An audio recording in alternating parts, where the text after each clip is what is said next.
Bonjour, chers élèves de 5e année. J'espère que vous allez bien, que la vie est belle. On est au mois de juin, ça achève. J'ai décidé ce matin de vous faire une petite capsule sur l'unité 5.5 dans Caméléon qui porte sur la notation fractionnaire décimale ou en pourcentage pour quantifier une probabilité. Pourquoi? Parce que je trouve que cette unité-là, recoupe différentes notions qui sont bien, c'est bien de les revoir. Puis j'ai eu des questions aussi de certains élèves. Alors, j'ai travaillé pour faire quelque chose d'un petit peu plus clair. On va revenir à cette page-là, mais là, j'aimerais on va aller voir ici. Le titre que je viens de vous nommer, c'est un titre qui donne mal à la tête, mais pas de panique. Il y a beaucoup de mots que vous connaissez, puis une fois qu'on a compris ce que ça veut dire, on comprend de quoi ça parle, pardon, puis en plus, on peut savoir comment on va le faire.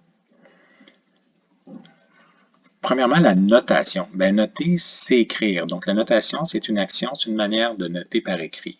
Donc, fractionnaire, c'est un adjectif qui vient de fraction. Vous êtes des spécialistes des fractions. Les fractions, c'est un numérateur sur un dénominateur, comme par exemple 3 cinquièmes, ou 3 sur 5, ou une demi, etc.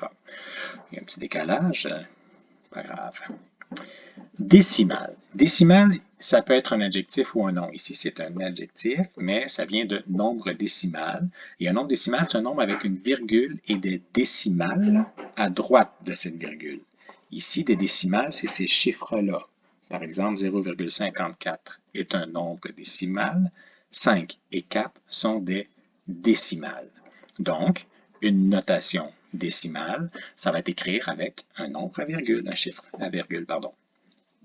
Et un pourcentage, vous connaissez déjà ça. C'est une proportion pour 100, sans unité ou sans élément. Donc, par exemple, si j'ai 72 bonnes réponses sur 100 questions dans un examen, j'ai obtenu 72 sur 100 ou 72%. Donc, une notation fractionnaire, c'est écrire avec une fraction. Une notation décimale, c'est écrire avec un nombre à virgule. Et une notation en pourcentage, c'est écrire avec un pourcentage. Vous ne l'avez pas vu venir celle-là, hein? Ah. Est-ce qu'ils ont un rapport entre eux, ces trois-là? Évidemment. Si je te donne 0,15, 0,15, c'est une notation décimale, un nombre décimal. 1 est à la position des dixièmes et 5 est à la position des centièmes. Ça se lit donc 0,15 ou 15 centièmes. Je vous ai mis ici un petit tableau. Attention, ce n'est pas une plaque qui représente 100, une centaine. C'est une plaque qui représente 100 petites unités, 100 centièmes. Et ici, j'en ai 15 de coloriés. 0,15 est donc égal à 15 sur 100.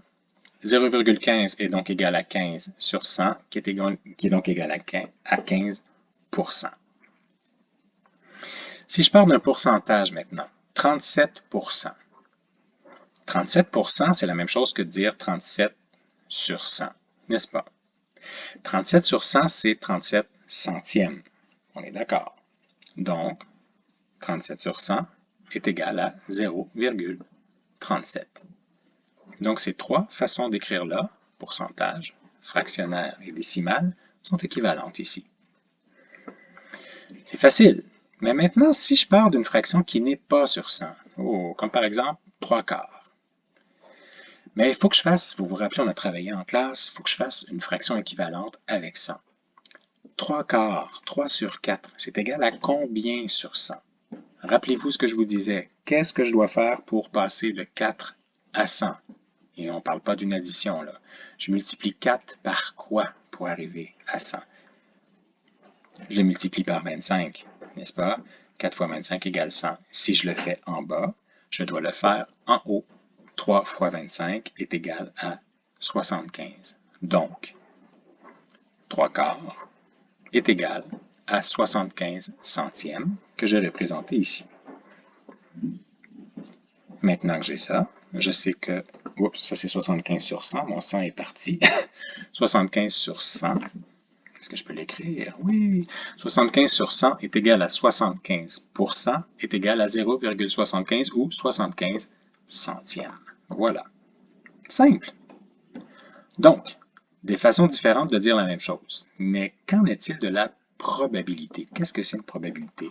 Si tu te rappelles, c'est une des choses, un des termes qu'on n'a pas expliqué en haut pour quantifier la probabilité. J'y retourne et j'ai écrit d'aller retourner voir, pardon, dans Caméléon à la page 78. Magie. Je te ramène ici. La probabilité est la chance qu'un événement se produise. Le rapport du nombre de résultats favorables au nombre total de résultats possibles d'une expérience aléatoire. Et tu vois, en haut, on te parlait de qu'est-ce que c'est une expérience aléatoire? C'est une expérience qui est rendue incertaine par le hasard. Comme par exemple, lancer un dé. Okay, c'est une expérience aléatoire parce que je ne sais pas sur quel chiffre je vais tomber. Je peux faire une probabilité, je peux faire une prédiction, mais je vais avoir une chance sur 6, par exemple, que ça se réalise. On dit qu'on peut présenter une probabilité sous forme de fraction. Probabilité égale le nombre de résultats favorables sur le nombre de résultats possibles. En fait, c'est le nombre de résultats total. Je parlais de mon dé tout à l'heure. Si je lance, il y a 6 faces. Donc, j'ai combien de chances d'avoir un 1, par exemple? J'ai une chance sur 6, parce que 6 faces. Je ne vous parle pas de cet exemple-là parce que j'en ai fait un petit peu plus simple. Dans un sac, on est ici. Dans un sac, j'ai les billes suivantes. 4 billes bleues, 7 billes jaunes, 6 billes rouges, 8 billes mauves et 5 billes roses. En notation fractionnaire, quelle est la probabilité que tu sortes une bille rouge? On se rappelle, une probabilité, c'est le nombre de résultats possibles sur le nombre de résultats total.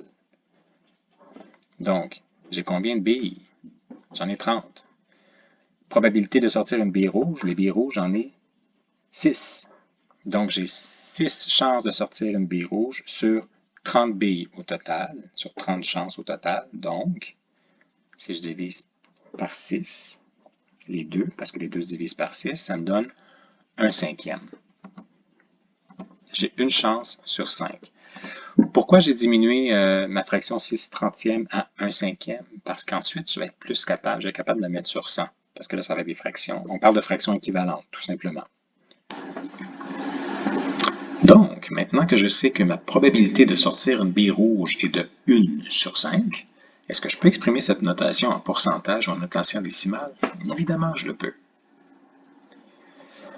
1/5, c'est plus simple maintenant de le mettre sur 100. Alors, qu'est-ce que je dois faire pour passer de 5 à 100? Bien, je fais 5 fois 20, n'est-ce pas? Si j'ai fait ça en bas, je fais la même chose en haut. Donc, 1 fois 20, 20. Donc, 1/5 est égal à 20 sur 100 est égal à 20% de chance de tirer une bille rouge ou 0,20 ou 20 centièmes. C'est tout équivalent. Voilà. Alors, pour tester tes connaissances et parfaire un peu ce que tu viens d'acquérir, je t'invite à aller aux pages 79 et 80 du Caméléon B. Je vais déposer le corrigé vendredi matin, juste avant notre Teams, si tu veux te joindre à nous pour qu'on en parle et qu'on se corrige ensemble. Sinon, tu vas pouvoir te corriger tout seul. Alors, je te souhaite une excellente fin de journée. Bye!